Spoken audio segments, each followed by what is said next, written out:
आप सभी वैष्णवजन को श्री हरिवंशी श्री सद्गुरुदेव भगवान की जय हो। आज हम महाराज श्री की कृपा से, उनके श्री चरणों के बल से गुलाब सखी जो का प्रसंग, कथा, कथन और श्रवण कर, मनन और चिंतन कर अपने हृदय में, अपने आचरण में गुरु कृपा से उतारने का प्रयास करेंगे। गुलाब सखी। बरसाने की पीली पोखर से प्रेम सरोवर जाने वाले रास्ते से कुछ हटकर वन प्रांत में एक पुराना चबूतरा है। लोग उसे गुलाब सखी का चबूतरा कहते हैं और आते जाते उस पर माथा टेकते हैं। गुलाब एक निर्धन व्यक्ति का नाम था। बरसाने की पवित्र धरती पर उसका जन्म हुआ। ब्रह्मा आदि जिस रज की कामना करते हैं उसका उसे जन्म से ही स्पर्श हुआ था।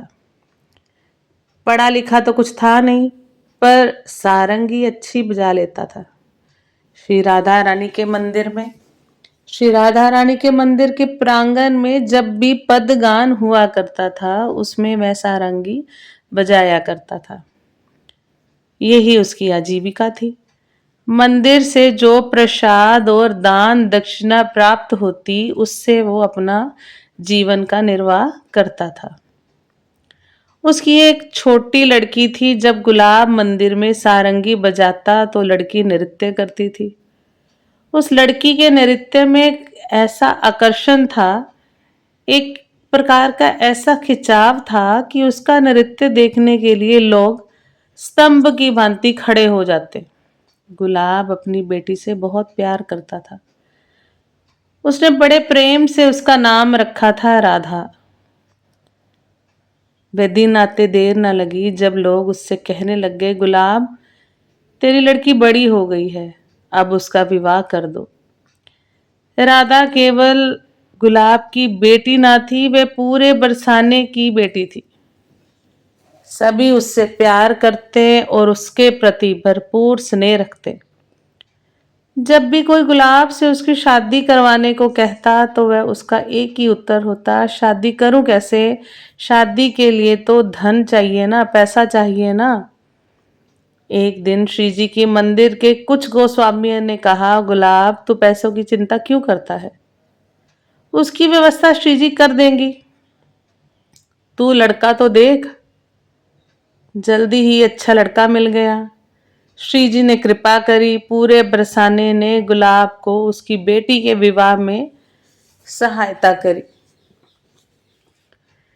धन की कोई कमी ना रही। गुलाब का भंडारा भर गया। गुलाब का भंडार भर गया। राधा का विवाह बहुत प्रेम से, बहुत धूमधाम से हुआ। राधा प्रसन्नता पूर्वक अपनी ससुराल विदा हो गई, क्योंकि गुलाब अपनी बेटी से बहुत प्रेम करता था और उसके जीवन का वह एकमात्र सहारा थी। अतः राधा की विदाई से उसका जीवन पूरी तरह से सूना हो गया। राधा के विदा होते ही गुलाब गुमसुम सा हो गया। 3 दिन और 3 रात तक श्री जी के मंदिर में सिंह द्वार पर गुमसुम बैठा रहा। लोगों ने उसको समझाने का बहुत प्रयास किया, किंतु वह सुध बुध खोए ऐसे ही बैठा रहा। ना कुछ खाता था, ना पीता था, बस हर पल राधा राधा ही रटता रहता था। चौथे दिन जब वह श्री जी के मंदिर में सिंह द्वार पर गुमसुम बैठा था तो सहसा उसके कानों में एक आवाज आई, बाबा बाबा मैं आ गई। सारंगी नहीं बजाओगे? मैं नाचूंगी। उस समय वह सो रहा था या जग रहा था, ये कहना थोड़ा कठिन था। मुदी हुई आंखों से वह सारंगी बजाने लगा और राधा नाचने लगी। मगर आज उसकी पायलों में मन प्राणों को हर लेने वाला आकर्षण था। उस झंकार ने उसकी अंतरात्मा तक को झकझोर दिया था। उसके तन और मन की आंखें खुल गई। उसने देखा उसकी बेटी राधा नहीं बल्कि स्वयं श्री राधा रानी है, जो नृत्य कर रही हैं।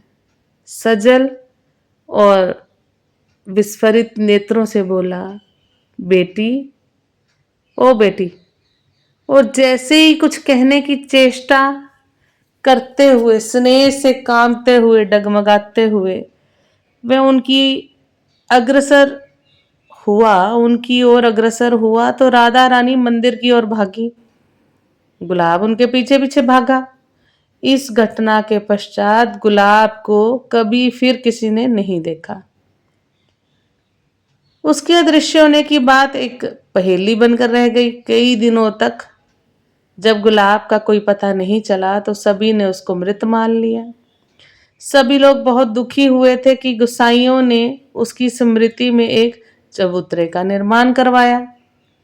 कुछ दिनों के पश्चात मंदिर के गोस्वामी जी शयन आरती कर अपने घर लौट रहे थे। तभी झुरमुट से आवाज आई, गोसाई जी, ओ गोसाई जी।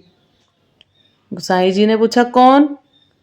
गुलाब झुरमुट से निकलते हुए बोला, मैं आपका गुलाब हूं गोसाई जी, मैं आपका गुलाब। गोसाई जी बोले, तू तो मर गया था। गुलाब बोला, मुझे श्री जी ने अपने परिकर में ले लिया है। अभी राधा रानी को सारंगी सुनाकर आया हूं।